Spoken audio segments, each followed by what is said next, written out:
Radio Infinita, con el auspicio de BCI Corporate and Investment Banking, banqueros comprometidos con tu negocio desde 1937, presentan Mirada Financiera. La periodista Paulina Yarur analiza los principales hechos que mueven a los mercados financieros de Chile y el mundo.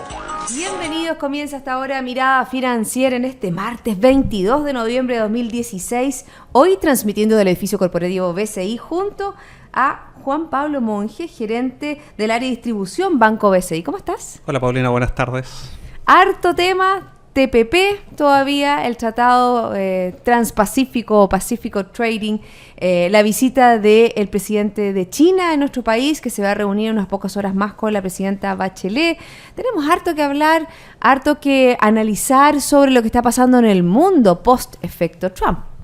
Así es, Trump manejando la agenda acá todo desde el punto de vista económico, obviamente. Bueno, vamos, yo creo que también político, no me cabe la menor y geopolítico, no me cabe la menor duda. Bueno, sabemos que la economía está siempre muy ligada al ámbito político. Pero vámonos a las bolsas, Juan Pablo, ¿te parece?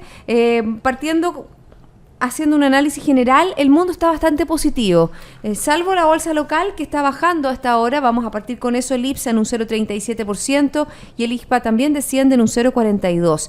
El Nikkei cerró al alza un 0,31%, Hang Seng 1,43%, Shanghai 0,79%.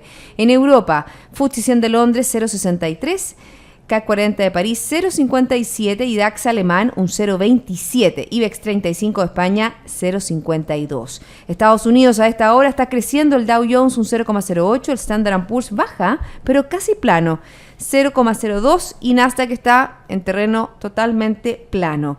Cobre alza en el día de hoy, 1,49 en la bolsa de metales de Londres en $2,54 y el dólar cerró en puntas de 677, un alza de 0,44 con respecto al cierre de ayer, pero Juan Pablo, tú me comentabas antes del programa que tuvo una variación bien importante en el día de hoy el dólar.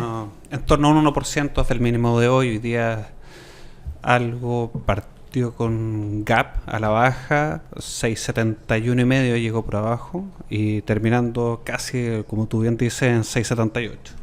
Pero la perspectiva de ustedes todavía es que pueda seguir, llegar a los 6.80 dentro de los próximos meses. O sea, la verdad que nos queda un mes. Sí, algo ha estado casi pololeando esos niveles, ¿eh? El 6.80 es un nivel importante desde el punto de vista técnico. Sí, hoy día yo creo que era un día muy importante para analizar el movimiento del dólar local. Si el 6, porque como se está analizando el mundo, las correcciones de las monedas en el mundo, lo que nosotros esperábamos es que dentro de su mismo rango, si hoy día se llegaba a transar el dólar bajo 6.71, esperábamos una corrección más bien a la baja. Ahí están las resistencias técnicas, ¿no sé? ¿Por qué no nos explicas eso? Porque el ciudadano común y corriente no entiende mucho. Yo, algo que estoy con usted, algo he ido aprendiendo. Sí, o sea, hay dos mundos cuando uno analiza algunos activos en particular y movimientos de mercado. Uno ocupa las variables fundamentales o unas corrientes más bien fundamentalistas donde uno hace un apoyo estructural de un activo en particular, analizando las variables económicas que inciden sobre el mismo y sus análisis futuros también en la misma. Y lo otro están un poco estos análisis técnicos que soportan un poco y cooperan en cualquier toma de decisiones. Lo único que dice es que si hay ciertos niveles que históricamente también han sido fuertes o por distintas razones de mercado han sido pisos o techos de un determinado movimiento en el tiempo, sí son importantes analizar. Hay otras herramientas obviamente que lo sustentan detrás de eso. No son proyecciones por sí solas, sino no es adivinanza pura, sino que es más bien un análisis estadístico y proyectivo de eso. Bueno, eso con respecto al dólar, que obviamente que va a seguir dentro de nuestro análisis, sobre todo cuando se acerque ya esta reunión de la Reserva Federal, la cual todas las apuestas siguen estando a que la Reserva Federal va a aumentar las tasas en diciembre. Hoy día ya prácticamente es un hecho de la causa. 100% probabilidades casi que suben 25 puntos en esta reunión. Fíjate que hoy día hay declaraciones del vicepresidente de la FED, Stanley Fischer, quien señaló que ciertas políticas fiscales que aumente la productividad podrían incrementar el PIB potencial de la economía, estamos hablando de la PIB de Estados Unidos, lo cual podría reducir la presión que existe sobre la efectividad de la política monetaria, aludiendo a ciertos programas de inversión pública, por ejemplo, que se ha dicho que Donald Trump quiere invertir en infraestructura, junto con una mejor educación, más incentivo a la inversión privada, también podría ayudar a enfrentar los desafíos a largo plazo que tiene nuestro país. Algunos analistas interpretaron estas declaraciones como un leve apoyo a algunas medidas que anunció Donald Trump durante su campaña. Todavía Donald Trump está al debe, sabemos, ¿no es cierto?, que ya ha dicho que hará dentro de los primeros 100 días de su gobierno, está elaborando su equipo político y también económico, pero todavía no hay una definición bien clara de cuál va a ser su programa económico. Sí, esta semana podría ser importante porque si bien es cierto desde el punto de vista de mercados financieros es relativamente corta, jueves feriado, Thanksgiving y el viernes prácticamente es un día que tiene muy pocos de transacciones de mercado y laboralmente mucha compra nomás, mucha compra, es mucha compra el Black Friday. Exactamente, pero ahí hay un tema. Uno es cuánto es el impulso económico, cuánto le asigna la gente, va a ser una variable interesante porque es parte de la misma expectativa de los consumidores. Segundo, se supone que esta semana debería haber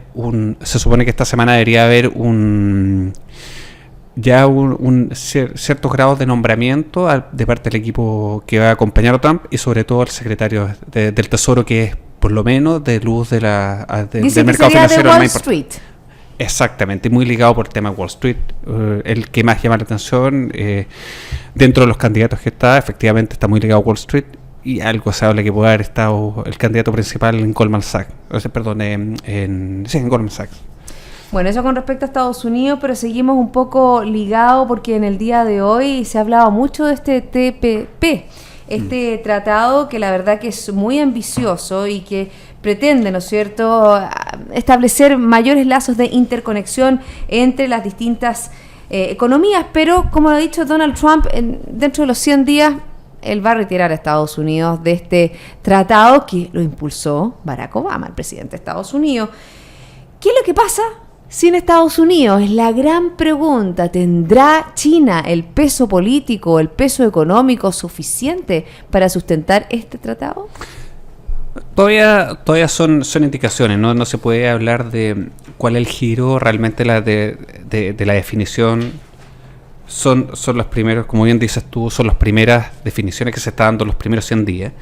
La salida del Transpacífico como acuerdo económico de asociación, sin Estados Unidos se le ve muy poco futuro porque los dos pilares fuertes, Estados Unidos y Japón. Recordemos que incluye a 12 países este tratado que representan el 40% de la economía mundial y que es lo que busca generar una zona amplia de libre comercio. Sí, ahora, sin Estados Unidos, para Japón tampoco tiene un incentivo muy fuerte. Adicionalmente a eso, yo creo que hay temas que vienen de fondo, no es algo aleatorio, sino que está bastante estudiado. Todos los países, o principalmente todos los miembros de los países que forman este tratado, tienen acuerdos bilaterales con Estados Unidos, México, Chile, Perú, etcétera. Entonces, el único que ahí se podría haber menoscabado en esta situación es Japón. Si sale este tratado, no tiene mucho sentido seguirlo. Y son las mismas definiciones que han dado todos. No, a lo mejor sería mejor un trato o un tratado bilateral, ¿no es cierto?, entre Estados Unidos y Japón. Fíjate que son 12 países de la región del Asia-Pacífico, abarca 800 millones de personas, y los países, como tú decías, Estados Unidos, Japón, Australia también, Brunei, Canadá, Chile, Malasia, México, Nueva Zelanda, Perú, Singapur y Vietnam. Todas estas naciones que juntas, como decíamos, abarcan el 40% del PIB mundial, acordaron un nuevo marco arancelario que afecta a industrias como la farmacéutica, por ejemplo, la automovilística y la textil, y establece algunas normas laborales y regulaciones medioambientales. Ahora, en el caso, aquí ya habría que hacer como un doble clic a estas definiciones mismas, porque si este mismo estímulo o sea, si Estados Unidos definitivamente sale de este mundo y pierde valor el tratado por sí solo, hace un cierto guiño que se hace también por el lado de China. China empieza a tomar un poder más fuerte desde el punto de vista desde una participación mundial en el comercio mundial. Por eso hay toda una visión geopolítica de decir, bueno, ¿cuál es la participación de China en esto? Y ya se están empezando a ver tratados alternativos como el Acuerdo Integral Económico Regional, que toma principalmente gran parte de los países asiáticos y que eventualmente países como que están por el lado Pacífico, Chile, Perú, México, principalmente. Y ese fue el que promovió específicamente China dentro de la cumbre de la PEC. De la PEC ahora mismo en Perú. Entonces, de una u otra manera, como que se le da esa fuerza integradora, y a China ya dijo explícitamente que ante el proteccionismo no era lo más indicado, había que liberalizar principalmente los canales, y se empezó a hacer fuerte. Este acuerdo integral económico regional toma más o menos un 45% del PIB a nivel mundial. Entonces tampoco empieza a reflotar un poco esto.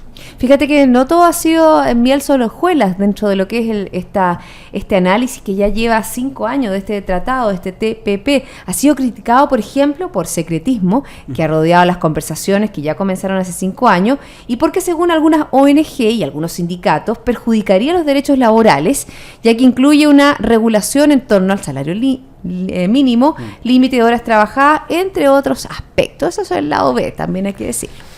Es parte yo creo que Estados Unidos hoy día, en forma bastante más suave de lo que lo hizo en plena campaña, Trump está dando ciertas luces de lo que él mismo había indicado: revisión de los tratados comerciales, revisión de los bilaterales, y todo lo que sea necesario para fomentar el consumo y la producción interna. Mira, aquí tú lo dijiste y lo señaló incluso el gobierno de Japón.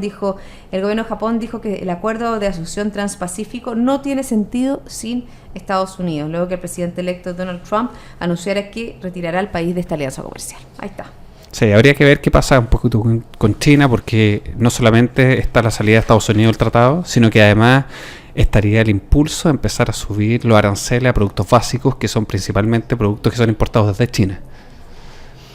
Eso es complejo, un panorama complejo. Bueno, estábamos hablando de China y hablemos de la visita del presidente. Estuvo también el primer ministro en nuestro país, el primer ministro Li Keqiang, y hay varios avances que han cimentado una relación muy estrecha que tiene Chile con China. Fue la primera nación con la cual China tuvo un tratado comercial. El 2005 ya comenzó este tratado entre China y Chile, y así se transformó en nuestro principal socio comercial.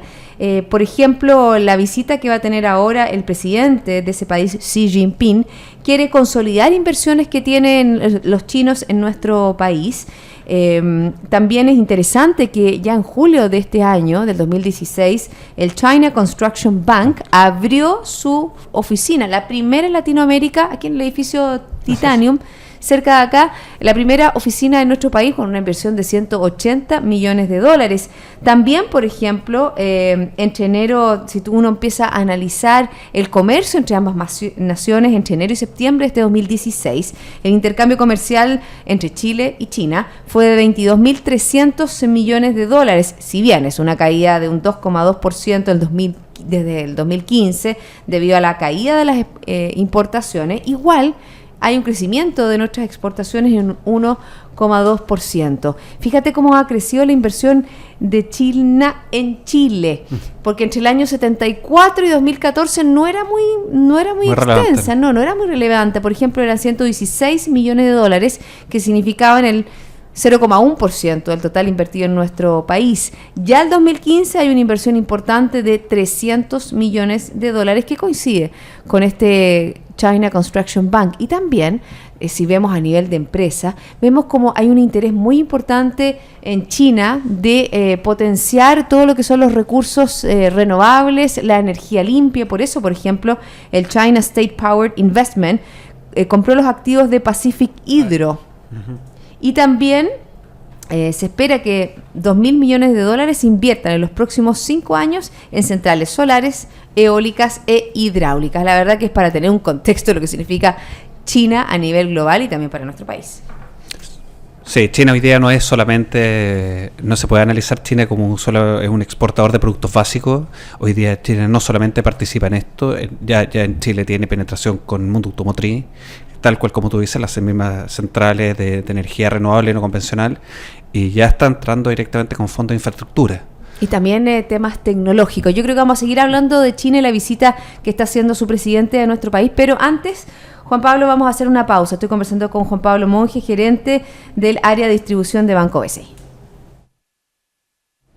En BCI Asset Management, nuestra precisión y agilidad nos convierte en un experto. Por eso nos enorgullece haber recibido 5 primeros lugares a la mejor rentabilidad ajustada por riesgo en los premios Salmón APB 2016. Ya volvemos.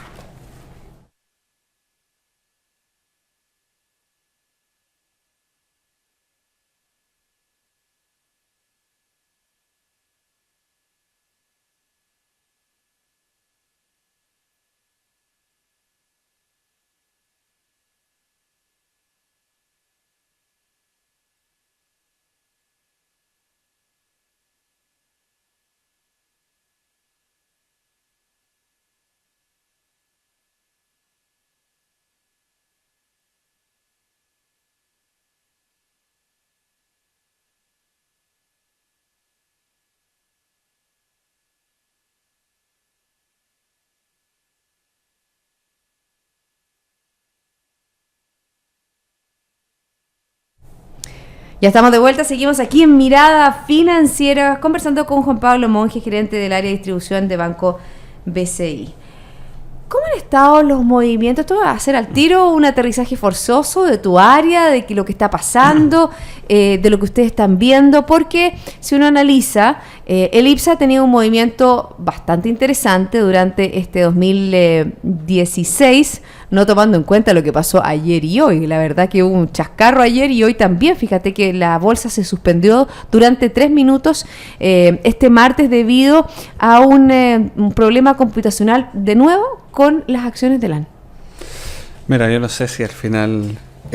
habitualmente la bolsa tiene la facultad de hacer cierre de acciones en la medida que hayan retornos que no tienen ningún grado de justificación. Ahora, directamente esto ha sido por problemas computacionales que suspenden, pero esa no es la respuesta directamente a la corrección que tiene el IPSA hoy día. No, sí, yo sé que esa no es la corrección. Hoy día las bolsas yo creo que también están en algo de proceso de corrección de ciertos grados de toma de utilidad.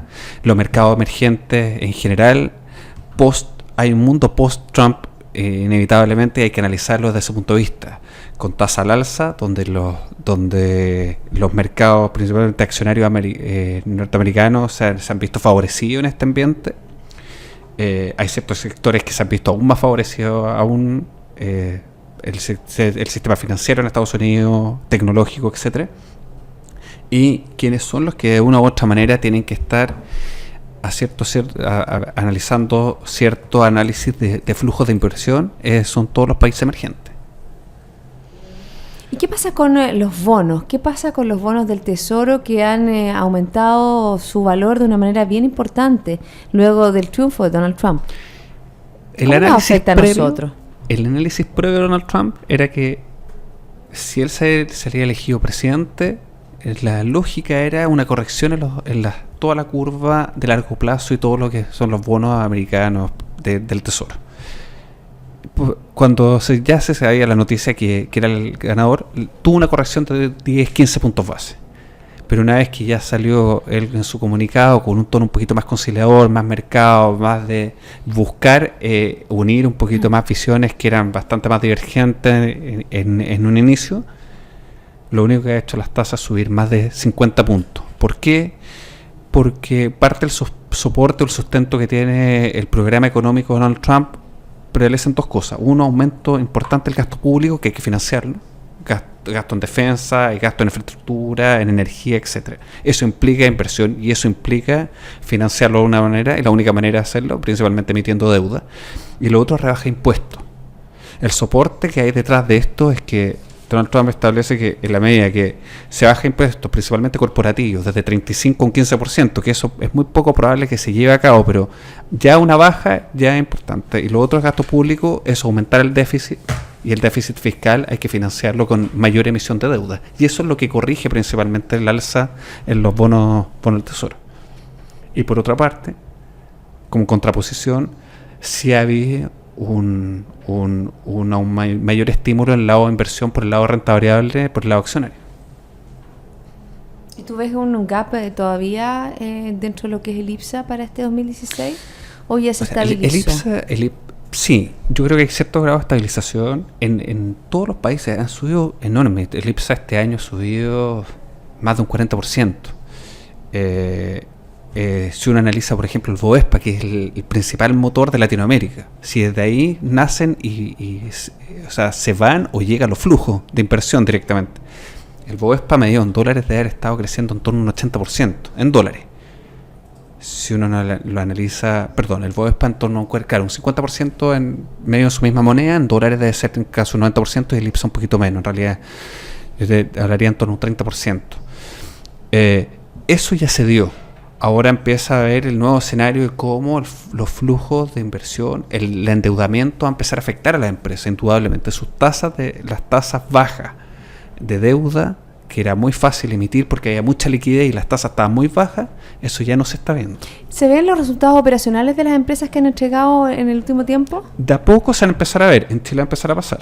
En Chile todavía viene con algo de rezago en eso. Bueno, toda esta subida de tasa la vamos a empezar a ver en 6 meses más probablemente.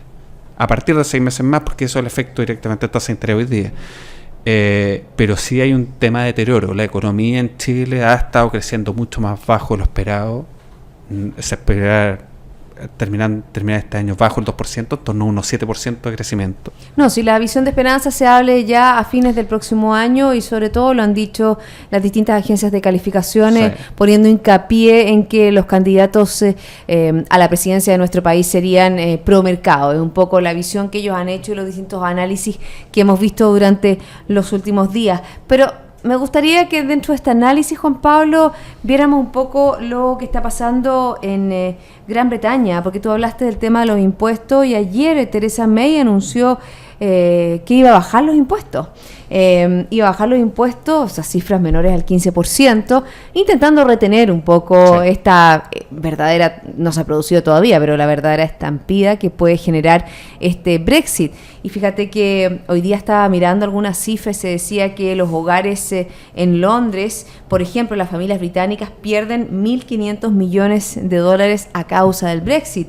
También, por ejemplo, el ministro de Finanzas de Gran Bretaña presentará las grandes líneas del gasto del gobierno para los próximos meses, en lo que se conoce como el discurso del otoño, y ahí ya se ve una difícil cuadratura tras las cuentas, ¿no es cierto?, que surgen con esta medida de salirse de la zona euro.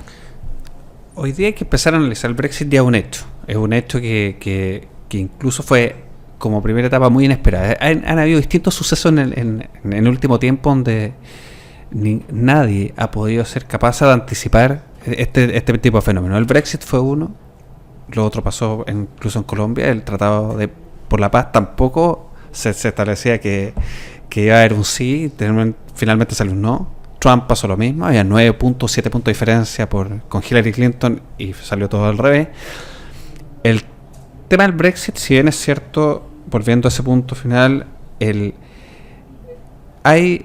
lo que sí ha pasado, y más allá del Brexit en particular, es que los movimientos nacionalistas, proteccionistas, de protección al empleo, protección al consumo, protección a la misma economía, se empiezan a hacer un poco más fuertes.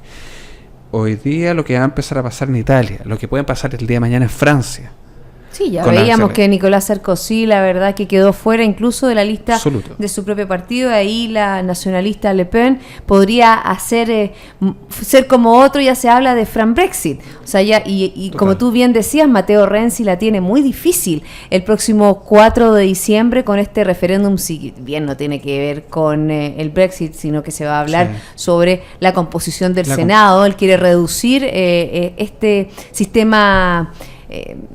quiere hacerlo más presidencialista, un poco que no tenga tanta injerencia en las distintas cámaras en el desarrollo del gobierno.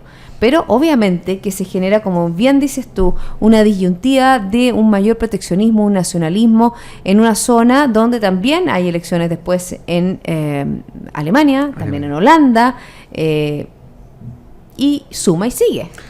Ese es el gran tema de Europa hoy día, es cómo se va reconstituyendo un mapa que hasta hace un año atrás estaba bien compacto, y hoy día la verdad que empiezan a haber todos estos movimientos, y lo de Trump también exacerba un poquito más ese movimiento.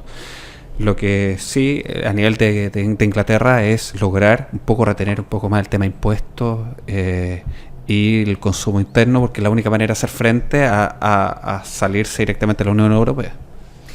Volvamos a Argentina. Hay una noticia bien interesante sobre el gobierno argentino, el gobierno de Mauricio Macri, que hizo algo un poco a la chilena. Fíjate que dice, cerca de 160.000 contribuyentes argentinos declararon cerca de 7.000 millones de dólares en la primera etapa de esta amnistía fiscal que terminó ayer lunes, dijo el ministro de Hacienda, Alfonso Prat. La administración del presidente Macri lanzó este año un amplio plan de perdón fiscal para aquellos que